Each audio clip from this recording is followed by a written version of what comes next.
Hello friends. तो हमारे अगले वीडियो में हमने हमारा एक नया पार्ट शुरू किया था जिसका टाइटल था एक यात्रा यह भी, जिसमें एक जो लेखक है हमारे वह यात्रा पर जाते हैं और यात्रा पर एक ऑटो वाले से मिल जाते हैं। ऑटो वाला व्यक्ति भी लेखक के साथ घुल मिल जाता है और वह उसे लेखक और उसकी पत्नी को घुमाने फिराने ले जाता है।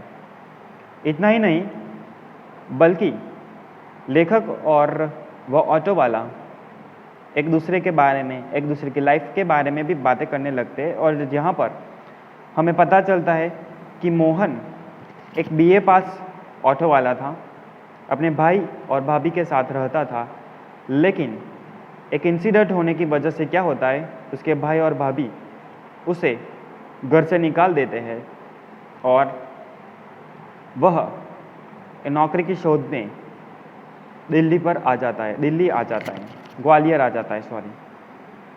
तो वह क्या इंसिडेंट था वो भी आपको पता है कि मोहन एक बार नौकरी की खोज में फिरता हुआ घर लौट रहा था, तभी रास्ते में एक घबराई हुई लड़की उसे मिल जाती है और वो थोड़ी सी परिचित भी है उसके लिए, और वह मोहन से कहती है कि मोहन मुझे बचा लो। वह लड़की के साथ क्या हो रहा था, तो वह लड़की को अपने माँ बाप एक अधड़ के साथ बेच रहे थे शरीर व्यापार के लिए, और वह लड़की इसकी वजह से घबरा चुकी थी और उस लड़की ने डिसाइड भी कर लिया था कि हरगिज़ वह उस अधड़ के साथ नहीं जाएंगी, और इसीलिए वह रास्ते में मोहन से बोलती है कि मोहन मुझे बचा लो। अब मोहन के लिए एक धर्म संकट आ पड़ा था। क्या ये अगर मोहन उसे बचाए तो कैसे बचाए? तो पहले तो वह उसे थाने ले जाता है और थाने में जो थानेदार पुलिस जो होता है वह उसे एक सुझाव देता है। क्या सुझाव? कि मोहन तुम एक काम कर सकते हो, इस लड़की के साथ ब्याह कर लो। मोहन थोड़ी देर सोचने के बाद डिसाइड करता है कि चलो कोई बात नहीं, लड़की अच्छी है, परिचित है, तो उससे मैरिज तो मैं कर सकता हूँ। लेकिन समस्या क्या थी? समस्या यह थी कि मोहन के भैया और भाभी ने उसकी शादी उसकी साली से, यानी कि भाभी की बहन से तय कर दी थी। वह एक समस्या थी, लेकिन फिर भी मोहन सोचता है कि चलो भाभी की जो बहन है उसे तो कोई भी अच्छा लड़का मिल जाएगा, लेकिन इस लड़की का जो संकट में पड़ी हुई है। तब जाकर वह डिसाइड करता है कि अगर मैं शादी करूंगा तो इसी लड़की से ही करूंगा। आखिर में दोनों शादी कर लेते हैं और इसका अंजाम क्या होता है कि जो उसके भैया और भाभी है वह उसे घर से निकाल देते हैं। घर से निकालने का दो वजह थी। पहली वजह थी कि मोहन ने अपनी भाभी की बहन से शादी नहीं की, और दूसरी वजह थी कि उसने जो लड़की से शादी की थी वह दूसरी जाति की थी। तो यहीं तक हमने डिस्कशन किया था। अब आगे हमारा पार्ट शुरू करते हैं और देखते हैं कि आगे स्टोरी में कौन सा ट्विस्ट आता है। तो लास्ट लाइन यही थी कि दूसरी जिस लड़की से की थी वह किसी और ज्ञाति थी। आगे लेखक प्रश्न करते हैं कि तो तुम लोग ग्वालियर आ गए, कि शादी करके तुम लोग ग्वालियर आ गए? ऑटो वाला मोहन कहता है कि हाँ बाबूजी, आगरा में हमारा निबाह कठिन हो रहा था। पराए शहर में भले ही कोई अपनापन न हो, किंतु यह परायापन उस अपनेपन से अच्छा है ना, जो दिन रात अप्रीतिकर व्यवहार बनकर तन मन को उद्विग्न करता रहे। तभी जाकर दोनों डिसाइड कर लेते हैं, मोहन और उसकी पत्नी, कोई बात नहीं, यहाँ हमें आगरा में नहीं रुकना है जहाँ पर वह पहले रहते थे, और इसीलिए वह ग्वालियर आ जाते हैं। क्यों? क्योंकि वहाँ पर सारे लोग उसे टॉन्टिंग किया करते थे कि तुमने दूसरी लड़की से शादी की, तुमने ऐसा क्यों किया, और ऐसा कुछ सुनने को मिलता है। तब जाकर मोहन कहता है कि इससे तो अच्छा है कि कोई दूसरे शहर में आके बस जाओ, ताकि लोगों का ताने आपको सुनने ना पड़े।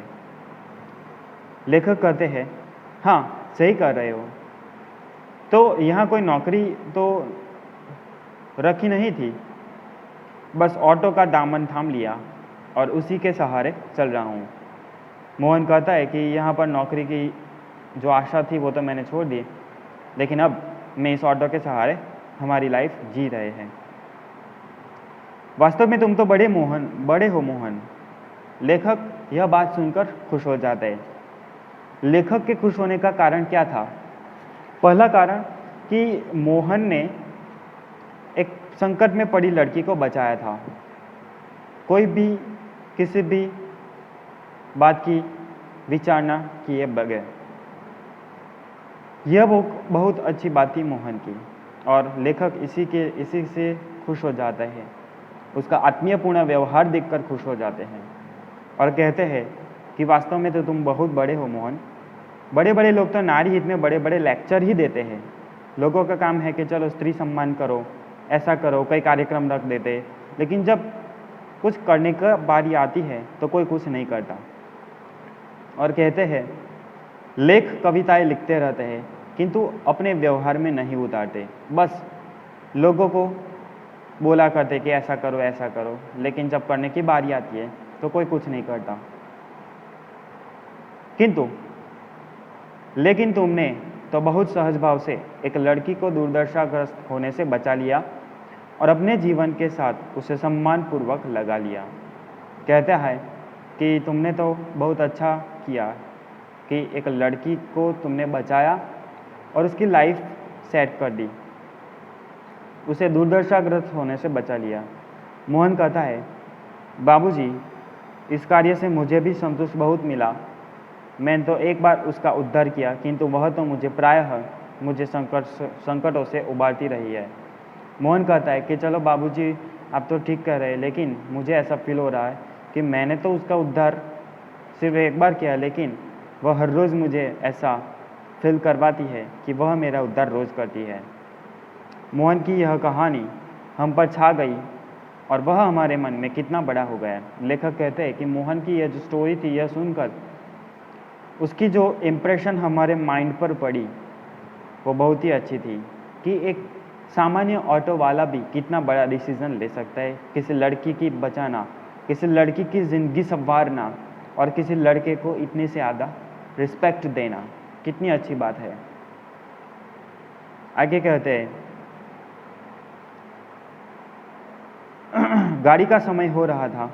मोहन हमें लेकर स्टेशन, अब जो उसकी बातें हैं वो यहीं पर ही पूरी हो जाती है और लेखक के मन में मोहन के प्रति जो छाप आई थी डेफिनेटली बहुत ही पॉजिटिव थी, बहुत ही अच्छी थी। और हमें भी यह सीखने को मिलता है कि कोई भी स्त्री हो उसका सम्मान करो, उसकी रक्षा करो। ये जो समाज में रेप और जो कई सारे बनाव घटना बनते रहते हैं उसे हमें रोकना चाहिए। कोई भी स्त्री हो, अगर चाहे वो उसे आप जानते हो या नहीं जानते, लेकिन फिर भी अगर वह स्त्री कोई समस्या से जूझ रही हो तो डेफिनेटली आपको उसको बचाना ही पड़ेगा, आपको उसके पक्ष लेना ही होगा। और यह मोहन हमें सिखाने का प्रयत्न करता है। उसके द्वारा जो डिसीज़न लिया गया वो भी काफ़ी अच्छा था। आगे देखते हैं। समय हो जाता है और मोहन हमें लेकर स्टेशन आ जाता है। उसे मैं 500 रुपये का नोट देने लगा। वह बोला रहने दीजिए बाबूजी।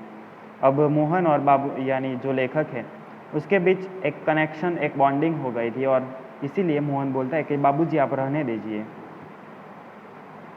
क्योंकि वह लेखक को बाबूजी बोलता है तो डेफिनेटली वह उसका बच्चा हुआ ना, इसलिए। तो लेखक बोलते हैं अरे यह तुम्हारा पारिश्रमिक है, कोई दान थोड़ी ही ना है। तो लेखक भी उसे समझाने का प्रयत्न करते हैं, ये तो तुमने जो काम किया है उसके बदले में मैं तुमको दे रहा हूँ, ये कोई दान या ऐसा कुछ नहीं है, ये तो आपको लेना ही होगा। बाबूजी, मैंने माँ बाप का प्यार नहीं पाया क्योंकि उसके माँ बाप तो बचपन में ही गुजर चुके थे। कल से ये लग रहा है कि मुझे माँ बाप मिल गए। और लेखक के साथ और उसकी पत्नी के साथ बातचीत करके उसको लगता है कि मुझे माँ बाप मिल गए। इस सुख के आगे पैसे तो कुछ नहीं है, पैसा तो और लोगों से कमा लेता हूँ, लेकिन ये जो फीलिंग है वो मुझे काफ़ी अच्छी लगी। माँ बाप की जो प्यार है वो मुझे आपसे मिला। मोहन ऐसा कहता है।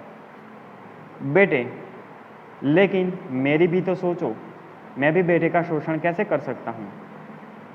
लेखक भी एक अच्छे बाबूजी की तरह बोलते हैं कि बेटा मैं अपने खुद की औलाद का शोषण कैसे कर सकता हूँ। यानी आपको पता ही है कि आपके जो पेरेंट्स हैं वो आपसे कभी पैसा नहीं मांगते। लेखक भी यही समझाने का प्रयत्न करता है कि बेटा तुम्हें तुम्हारे मेहनत के पैसे लेने ही होंगे। आगे क्या होता है देखो, लेकिन मेरी एक शर्त है, सॉरी हाँ, लेकिन यह तो बहुत है, इतना लूँगा तो आपका शोषण हो जाएगा। मोहन फिर से कहता है कि मैं 500 रुपये तो आपसे नहीं लूँगा, क्योंकि अगर मैं 500 रुपये आपसे लूँगा तो आपका शोषण हो जाएगा। यहाँ पर और कुछ नहीं बल्कि जो दोनों के बीच बॉन्डिंग सा हो गया एक अच्छा सा, वो दिखाने का प्रयत्न किया है। लेखक को एक बेटा उसमें नज़र आता है और मोहन को लेखक में माँ बाप नज़र आते हैं। बोला हाँ, लेकिन यह तो बहुत है, इतना लूँगा तो आपका शोषण हो जाएगा। यह कहकर वह 500 का नोट लेकर 300 वापस करने लगता है। बोला मुझे इतना पराया मत कीजिए बाबूजी। हाँ, जब भी ग्वालियर आइएगा मुझे बुला लीजिएगा, मेरा फ़ोन नंबर तो आपके पास है ही। तो 300 रुपये वह वापस कर देता है और बोलता है कि जब भी आप यहाँ पर आइएगा तो मुझे कॉल कर दीजिएगा, मैं आपको लेने आ जाऊँगा। फ़ोन नंबर तो आपने लिया ही है मेरा, लेकिन मेरी एक शर्त है। लेखक भी एक शर्त रखते हैं। क्या है वह बाबूजी?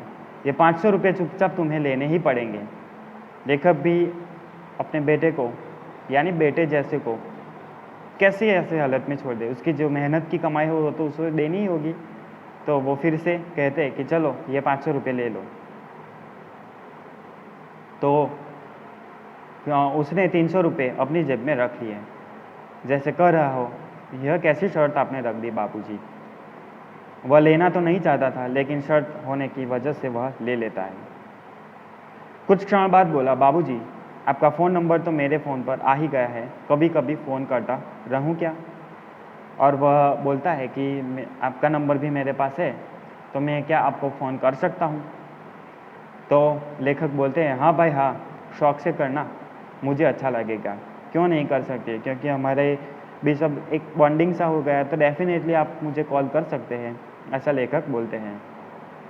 लेकिन आपका नाम तो पूछा ही नहीं मैंने। जो लेखक मोहन है वो प्रश्न पूछता है कि आपको तो मेरा नाम पता है, लेकिन मैंने तो आपका नाम पूछा ही नहीं। तब वो कहता है मैं हूँ सत्यकेतु और पत्नी है कामना। तो जो लेखक है वह अपना नाम बताते हैं और यहीं पर उनका जो कन्वर्सेशन है वह पूरा होता है। और जब हम स्टेशन के अंदर जाने लगे तब वह आंखों में न जाने कितने अपनापन लिए हमें निहारता रहा। और जब वह रिक्शा लेकर उसको स्टेशन छोड़ने आया था और जब जाने का समय हो जाता है तब देखते हैं कि लेखक अपने आप को उसकी आंखों में देखते हैं कि इसकी आंखों में, मोहन की आंखों में कितना अपनापन है और उसे निहारता रहा है। लेखक को ऐसा लगता है कि मोहन को रियली में ही हमारे में अपने माँ बाप दिख रहे होंगे और यह और कुछ नहीं बल्कि एक अच्छी बॉन्डिंग दिखाने का प्रयत्न किया है। तो यहाँ पर हमारा पाठ पूरा होता है और जो हमें मैसेज मिलता है वो एक तो यह है कि कोई भी व्यक्ति से आप अच्छी तरीके से बात करेंगे। जो मैसेज हमें यहाँ पर मिलता है वो यह है कि किसी भी व्यक्ति से आप अच्छी तरीके से बात करेंगे तो अपने आप को आप उसके साथ पाएंगे, यानी आपको और सामने वाले व्यक्ति को अपनापन सा लगेगा। ये एक अच्छा मैसेज है। किसी भी व्यक्ति से बात करो अच्छी तरीके से ही करो। दूसरी बात, स्त्री का सम्मान हमें करना चाहिए। स्त्री की रक्षा हमें करनी चाहिए, तभी जाके हमारा देश है वो आगे बढ़ सकेगा। अगर कोई भी बार आपको लगे कि कोई स्त्री संकट में है तब अपनी से बन सके उसकी मदद करनी चाहिए। स्त्री को ऐसा नहीं लगना चाहिए कि हम यहाँ पर अनसेफ है। और आपको पता ही है, आप न्यूज़ में पढ़ते रहते हैं कि इवन जो छोटी छोटी बच्ची है उसका भी रेप हो जाता है। यह क्या दर्शाता है? यह और कुछ नहीं बल्कि यह दर्शाने का प्रयत्न करता है कि हमारे देश में स्त्रियां सेफ नहीं है जो होनी चाहिए। अगर स्त्री यहाँ पर सेफ नहीं रहेगी तो आगे जाके बहुत बड़ी समस्या हो सकती है। तो दूसरा मैसेज जो यहाँ पर हमें मिलता है वह यह है कि स्त्री सम्मान करो, स्त्री की रक्षा करो। यहाँ पे हमें दिखता है, ये देखिए यहाँ पर लिखा है स्त्री सम्मान और स्त्री सुरक्षा और आत्मीयतापूर्ण संबंधों। यह जो 3 बातें हैं वह हमें हमारे जीवन में उतारनी चाहिए। स्त्री की रक्षा करो, स्त्री का सम्मान करो और किसी से भी अपना व्यवहार हमेशा आत्मीयपूर्ण रखो। यही है इसका मैसेज। आई होप कि आपको यह जो पाठ है वह समझ में आ गया होगा। आगे जाके देखते